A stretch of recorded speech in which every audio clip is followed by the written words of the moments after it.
Welcome to the Work Together Anywhere workshop. This workshop is comprised of 4 different sections that you can see here. And today we're going to be discussing creating team agreements on your remote team in order to avoid basic misunderstandings. When we work remote, as people know, we lose a lot of context. So it's very wise to actually outline the ways of working so that we can just get the very basics out of the way. There'll be plenty of misunderstandings to handle as we go, but if we can just get the basics out of the way, it can really help a lot. Now, one thing I'd like to say is before we start this workshop, I'd like everybody to go ahead and print out your super action plan. As you go through each one of these sections of the workshop, you'll want to write down 1 to 4 things that you want to try on your remote team. So today is the create a team agreement section, that's the yellow section, and just go ahead as we go through the slides and the exercises, write down some of the things that you'd like to try on your team. Now, I'd like to pause the video really quickly. I'd like for you to pause the video really quickly and think about, what does your ideal workspace look like? It's good to draw it. Think about what it is that you need to get your work done. Do you like it to be sunny? Do you like it to be in a busy place like a coffee shop? What is it that makes you have the best productivity? So go ahead and pause the video for a few minutes and think about what it is you need to get your work done.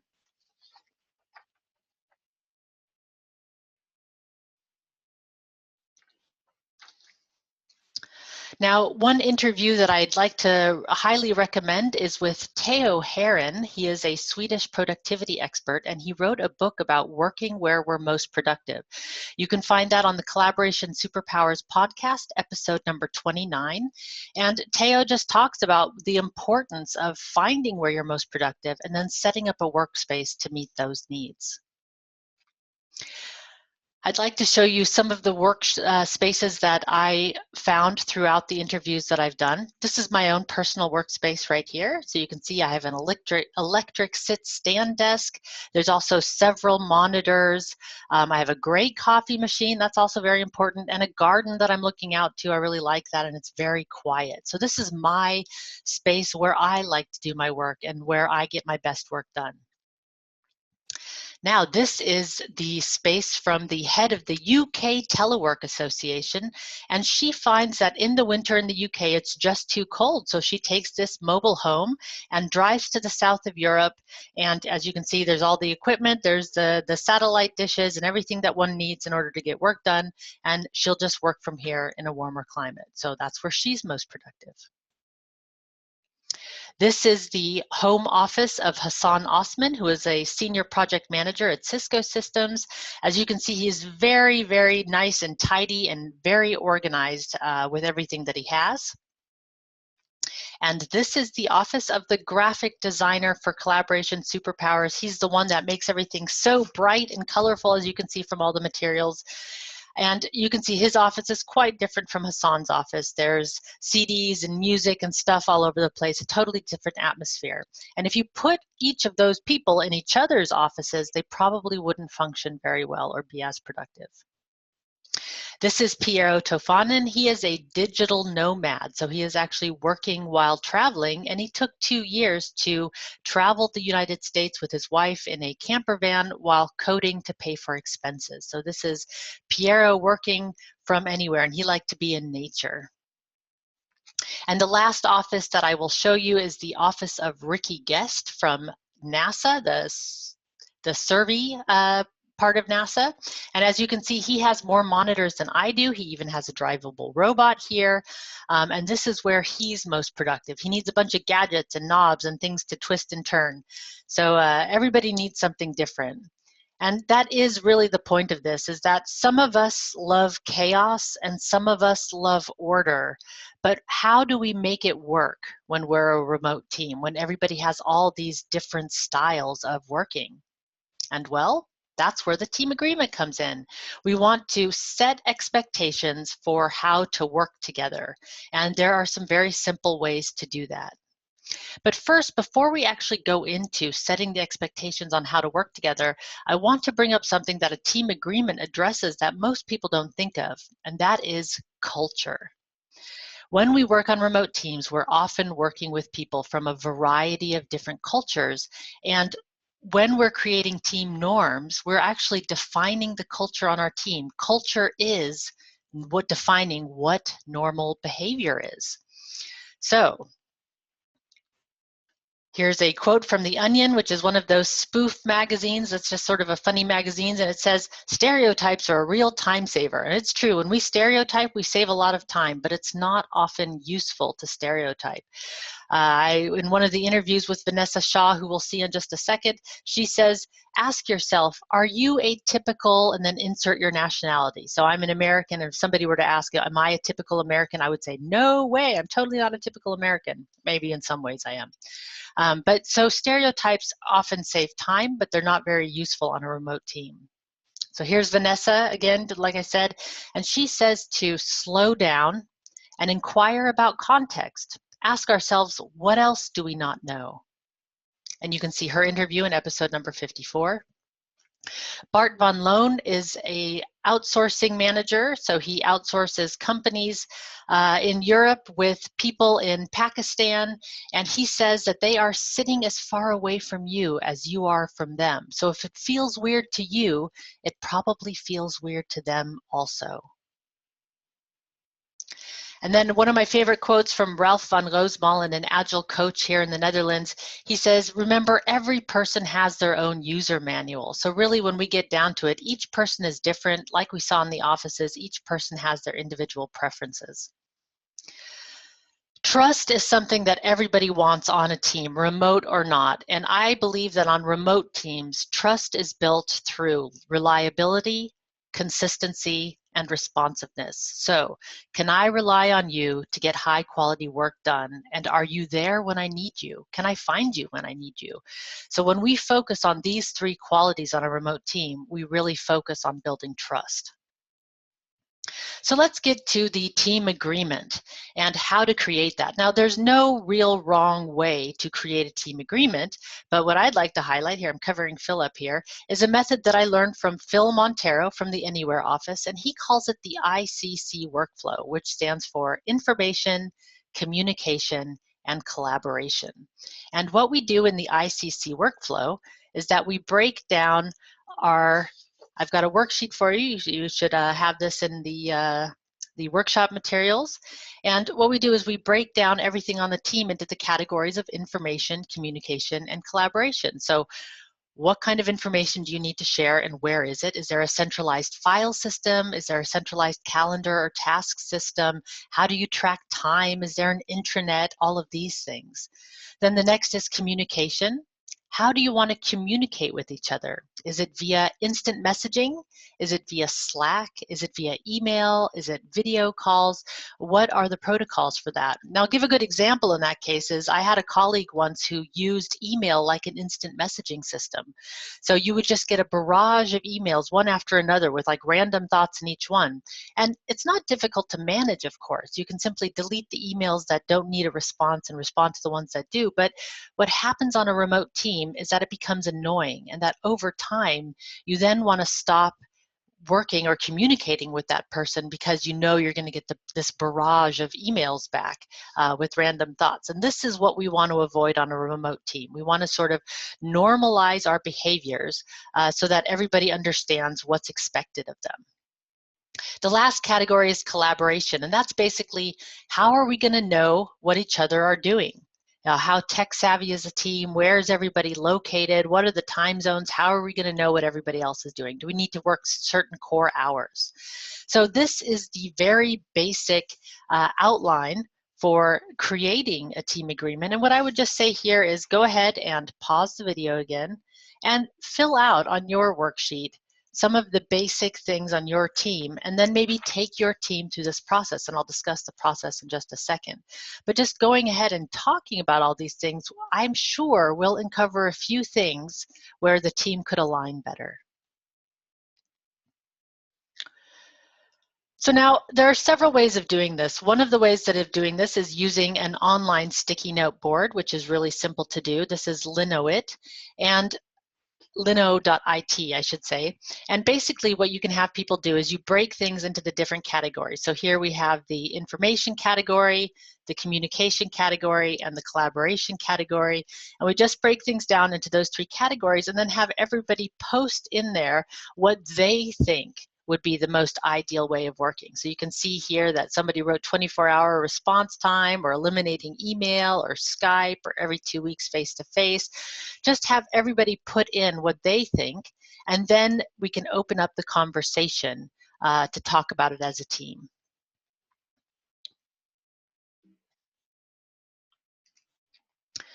Now, one of the things that we want to do is, as soon as we agree on things, we want to go ahead and document what we agree on in our team agreement. So for instance, this is the Happy Melly team agreement. When we first started out, we've got our three categories, as you've seen.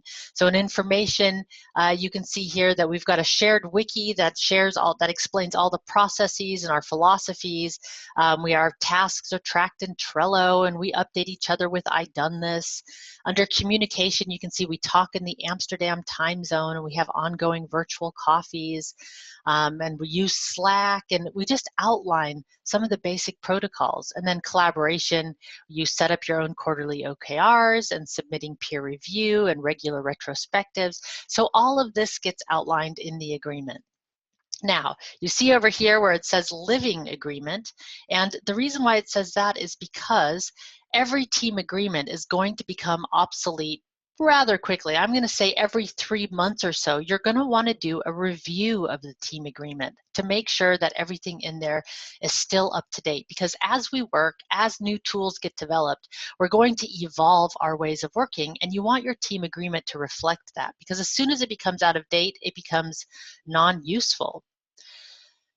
Another thing that a team agreement is really good for is when there are new people who join the team. So anybody that's new is able to actually just plug into the team's ways of working by reading the team agreement. And then during the next review session, they have an opportunity to contribute what they think, or any new tools that they might have encountered, or new ways of working there. So this can be a great way for new employees to integrate themselves on the team, especially on a remote team, because we often miss those context cues of just being around somebody. When we're working from our home office alone, it's hard to know how it is that we need to work without really having it outlined somewhere. So that the team agreement also helps in that regard. Now, I said that there were many different ways of creating a team agreement, and it is. The ICC workflow from Phil Montero is just one way. It's the way that I really like, but there's also tools called the team canvas. You can see here that it's just like the business model canvas, and you outline the people and the roles, and you define common goals and weaknesses and risks. All of this is also very valuable to go through with the team. One thing that I always mention for remote teams is to create a holiday calendar, actually. This can be a great way of learning about each other's cultures, because holidays are all about culture, actually. So, putting everybody's holiday on the calendar, useful because you'll then know when everybody's going on holiday. But then you also start to learn a little bit about each other's cultures. What kind of foods do they eat? What are the celebrations like? How long does it last? What does it mean? All of those things can be really great ways of getting to know the team and your ways of working. Jürgen Appelo has the delegation board, so you can find more about this at management30.com. Essentially what the delegation board does is it's sort of, I would actually say that you could create a team agreement and have a delegation board. It would be very useful to have both, because the delegation board outlines who gets to make what level of decision. So on the left here, you put down all the decision-making areas. So for instance, who creates the schedule, who gets to select the team, who gets to manage the vendors, or who does the document standards. And then across the top here are all the different levels of delegation. So it goes everything from the tell, whereas as the manager makes the decision and tells the team what the decision is going to be, all the way down to level 7, where there is no influence from the manager at all, and the team is just allowed to work it out themselves. So doing this can really outline who gets to make what decisions, and on top of a team agreement, this can be really, really useful. A great way of aligning the team. Okay, I want to end with some pro tips about creating the team agreement. That's very important here. One thing is, on the ways of working, we've included all the things that we do agree on, but think about including the items that you don't agree on. Often on a remote team, there are things that we don't agree on, or we can't come to an agreement during the session, there's not enough time, and it's okay just to leave those things unresolved. So go ahead and put those on the team agreement as well, and then pick it up during the next review session, or it can be a great springboard for further conversations. Remember, when somebody joins or leaves the team, it is a new team. So if you have somebody who's left the team or somebody who's joined the team and you haven't reviewed the team agreement in a while, this can be a great opportunity to do so because it's a new personality, it's a new influence, and it's a great time to review the team agreement. One tip that I've gotten from many different teams in the interviews is to try talking in just one time zone. Time zones are weird. They're not straight lines as you think they would be, but they're weird zigs and zags all over the world. Some people don't change at all. Some people change twice a year. So it's really difficult. But if you talk in one time zone, then it can start to clarify some of those time zone issues where you don't have to wonder, like, are they talking in California time or are they talking in Amsterdam time? No idea. So that's one tip.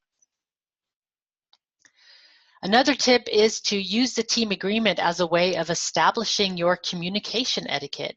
So this is, for instance, the email communication etiquette that some people have, like updating the subject line every time the subject changes, only sending one thing per email, don't write really long emails or summarize them if you do, and then when it's emotional, go face to face. That is a definite tip. That's not just a team agreement tip, but a tip for remote teams in general is I know a lot of things are done over text, and once things get emotional, it's time to go e-face to e-face whenever possible. So this is like an example of some email communication etiquette, but you could also have Slack etiquette, meeting etiquette, and different ways of behaving. So you want to just outline those things to make it easy for the team to know how to work.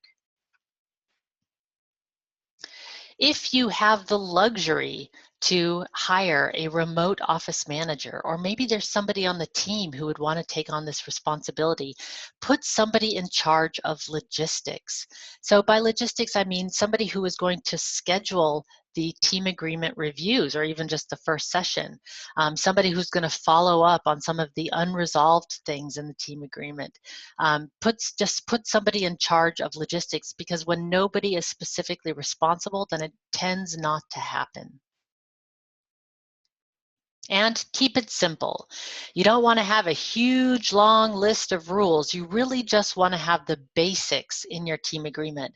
There was one team once from Sweden who put in their team agreement ways that they should wear their hair, how they should dress, what would be appropriate. And some people thought it went a little bit too far. So that's where this tip came from, is keep it simple. Don't put too much in it. You want to just get the basics. It doesn't need to be a super long document, but it will make it easier to follow the team agreement when it's simple. So I'd like you to go ahead and again, pause this video and fill out your super action plan here in the yellow section on what's 1 to 3 things that you'd like to try on your remote team. 1 to 4 things, excuse me, 1 to 4 things that you want to try on your remote team. And in the workshop material section on the website, you will find the team agreement template that you can use, and you can print that out and do that with your team.